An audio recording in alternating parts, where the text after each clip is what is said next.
नमस्कार, मेरा नाम अशोक कुमार है, assistant professor SKR college Barbigha. पिछली वीडियो में मैंने प्राचीन भारतीय इतिहास के स्रोत की भूमिका और वर्गीकरण की चर्चा की थी। इस वीडियो में मैं प्राचीन भारतीय इतिहास के स्रोत के पहले भाग पुरातात्विक स्रोत की चर्चा करूंगा तथा इस पुरातात्विक स्रोत के एक उपभाग अभिलेख की भी चर्चा करूंगा। प्राचीन भारत के अध्ययन के लिए पुरातात्विक सामग्री का विशेष महत्व है। इसके 3 प्रमुख कारण हैं। पहला यह है कि भारतीय ग्रंथों का रचना काल ठीक से ज्ञात नहीं है, इसलिए उनसे किसी काल विशेष की सामाजिक एवं आर्थिक स्थिति का ज्ञान नहीं होता। दूसरे, साहित्यिक साधनों में लेखक का दृष्टिकोण भी बहुधा सही चित्र प्रस्तुत करने में बाधक हो जाता है। उदाहरण के लिए, चीनी यात्रियों ने भारतीय समाज का वर्णन केवल बौद्ध दृष्टि से ही किया है, इसलिए उसके वर्णन पूर्ण रूप से ठीक नहीं है। तीसरे, ग्रंथों की प्रतिलिपि करने वालों ने अपनी इच्छानुसार अनेक प्राचीन प्रकरणों को छोड़ दिया और नए प्रकरण जोड़ दिए। पुरातात्विक सामग्री में इस प्रकार की हेरफेर करने की बहुत कम संभावना थी, इसलिए पुरातात्विक स्रोत अधिक विश्वसनीय है। अब इसके पहले उपभाग अभिलेख की चर्चा करते हैं। अभिलेख पुरातात्विक स्रोतों के अंतर्गत सबसे अधिक महत्वपूर्ण स्रोत अभिलेख है। प्राचीन भारत के अधिकतर अभिलेख पत्थर या धातु की चादरों पर खुदे मिले हैं, अतः उनमें साहित्य की भांति हेरफेर करना संभव नहीं था। इसलिए सभी अभिलेखों पर उनकी तिथि अंकित नहीं है। फिर भी अक्षरों की बनावट के आधार पर उनका काल मोटे रूप में निर्धारित हो जाता है। सबसे प्राचीन अभिलेख अशोक के हैं।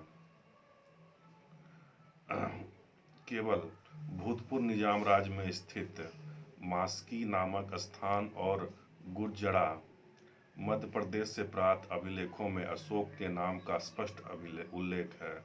अशोक के अन्य अभिलेखों में उसे देवताओं का प्रियदर्शी राजा कहा गया है। इन अभिलेखों में अशोक के धर्म और राजत्व के आदर्श का पर्याप्त प्रकाश पड़ता है। अशोक के अधिकतर अभिलेख ब्राह्मी लिपि में है, जिनसे भारत की हिंदी, पंजाबी, बंगाली, गुजराती और मराठी, तमिल, तेलुगु, कन्नड़ आदि सभी भाषाओं की लिपियों का विकास हुआ था। केवल उत्तर पश्चिम भारत में मिले कुछ अभिलेख खरोष्ठी लिपि में है। खरोष्ठी लिपि फारसी लिपि की भांति दाएं से बाएं की ओर लिखी जाती है। ब्राह्मी लिपि को सबसे पहले 1837 ईस्वी में प्रिंसेप नामक विद्वान ने पढ़ा था। इनके अतिरिक्त अशोक के ही कुछ अभिलेख अरमाइक लिपि में हैं। अशोक के बाद के अभिलेखों को हम 2 वर्गों में बांट सकते हैं: सरकारी अभिलेख और निजी अभिलेख। सरकारी अभिलेख या तो राजकवियों की लिखी हुई प्रशस्तियां या भूमि अनुदान पत्र। प्रशस्तियों का प्रसिद्ध उदाहरण समुद्रगुप्त का प्रयाग अभिलेख है, जो अशोक स्तंभ पर उत्कीर्ण है। इस प्रशस्ति में समुद्रगुप्त की विजयों और नीतियों का पूरा विवरण मिलता है।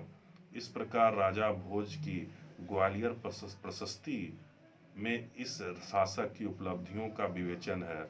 इस प्रकार के अभिलेखों के अन्य उदाहरण कलिंग राज खारवेल का हाथी गुम्फा अभिलेख, गौतमी बलश्री का नासिक अभिलेख, रुद्रदामा का गिरनार शिलालेख, समुद्रगुप्त का भीतरी स्तंभ लेख और जूनागढ़ शिलालेख, बंगाल के शासक विजय सेन का देवपड़ा अभिलेख और चालुक्य नरेश पुलकेशिन द्वितीय का ऐहोल अभिलेख। भूमि अनुदान पत्र अधिकतर तांबे की चादरों पर उत्कीर्ण है। इन अनुदान पत्रों में भूमि खंडों की सीमाओं के उल्लेख के साथ साथ उस अवसर का भी वर्णन है जब वह भूखंड दान में दिया गया। इन अनुदान पत्रों में शासकों की उपलब्धियों का भी वर्णन मिलता है, परंतु इन प्रशस्तियों और अनुदान पत्रों में राजकवियों ने कुछ अतिशयोक्ति भी की है, अतः उनके वर्णन को इतिहासकार को पूर्णतया सत्य नहीं मान लेना चाहिए। बड़ी संख्या में पूर्व मध्यकालीन भूमि अनुदान पत्र मिलने से यह निष्कर्ष निकलता है कि भारत में पूर्व मध्यकाल लगभग 600 से 1200 ईस्वी में सामंतीय अर्थव्यवस्था स्थापित हो गई थी। जो अभिलेख चट्टानों या स्तंभों पर खुदे हैं, उनके प्राप्ति स्थानों से उस शासक के राज्य की सीमाओं का भी अनुमान लगाया जाता है। जैसे कि अशोक के अभिलेखों के प्राप्ति स्थानों से उसके राज्य के विस्तार पर प्रकाश पड़ता है। निजी अभिलेख निजी अभिलेख बहुधा मंदिरों में या मूर्तियों में उत्कीर्ण है। इन पर जो तिथियां खुदी है उनसे उन मंदिरों के निर्माण या मूर्ति प्रतिष्ठापन का समय ज्ञात होता है। इस प्रकार इन अभिलेखों से मूर्तिकला और वास्तुकला के विकास पर प्रकाश पड़ता है और तात्कालिक धार्मिक दशा की जानकारी प्राप्त होती है। इन अभिलेखों से भाषाओं के विकास पर भी प्रकाश पड़ता है। उदाहरण स्वरूप गुप्त काल से पहले के अधिकतर अभिलेख प्राकृत भाषा में है और उनमें ब्राह्मणेतर धार्मिक संप्रदायों जैसे कि बौद्ध धर्म और जैन धर्म का उल्लेख है। गुप्त एवं गुप्तोत्तर काल के अधिकतर अभिलेख संस्कृत में है और उनमें विशेष रूप से ब्राह्मण धर्म का उल्लेख है। निजी अभिलेखों से तात्कालिक राजनीतिक दशा का भी ज्ञान होता है, क्योंकि उनमें तात्कालीन शासकों का भी बहुधा उल्लेख होता है। उनमें कुछ उच्च पदाधिकारियों के पदों तात्कालीन करों का भी उल्लेख होता है। कुछ अभिलेखों से उन तथ्यों की पुष्टि होती है जिनका उल्लेख हमें साहित्य में मिलता है। जैसे कि हमें पतंजलि के महाभाष्य से ज्ञात होता है कि पुष्यमित्र शुंग ने अश्वमेध यज्ञ किए थे। उसी के वंशज धनदेव के अयोध्या अभिलेख से उस तथ्य की पुष्टि होती है। कुछ अभिलेखों से हमें नए तथ्य मालूम होते हैं, जैसे कि समुद्रगुप्त के प्रयाग स्तंभ अभिलेख और खारवेल के हाथी गुम्फा अभिलेख से हमें उन शासकों के उपलब्धियों का ज्ञान होता है। रुद्रदामा का जूनागढ़ शिलालेख यह बतलाता है कि उसका राज विस्तार क्या था। सातवाहन शासकों का तो पूरा इतिहास ही उनके अभिलेखों के आधार पर लिखा गया है। साहित्य से उन शासकों की उपलब्धियों पर बहुत कम प्रकाश पड़ता है।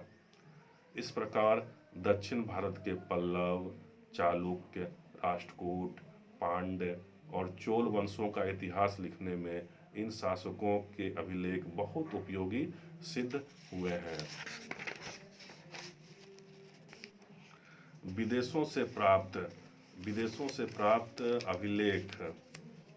अभिलेखों से भारतीय इतिहास पर पर्याप्त प्रकाश पड़ता है।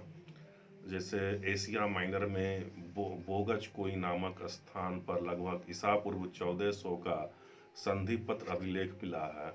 इनमें मित्र, वरुण, इंद्र और नासत्य आदि वैदिक देवताओं के नाम दिए हैं।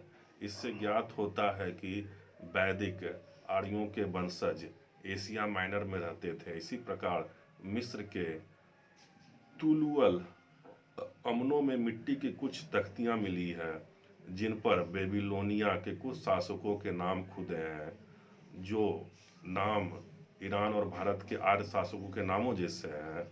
पारसी पोलिस और बेहिस्तून अभिलेखों से पता चलता है कि ईरानी सम्राट दारा प्रथम ने सिंधु नदी की घाटी पर अधिकार कर लिया था। उपयुक्त विवेचन से स्पष्ट है कि प्राचीन भारत का राजनीतिक इतिहास लिखने में भारतीय और विदेशी अभिलेख बहुत उपयोगी सिद्ध हुए।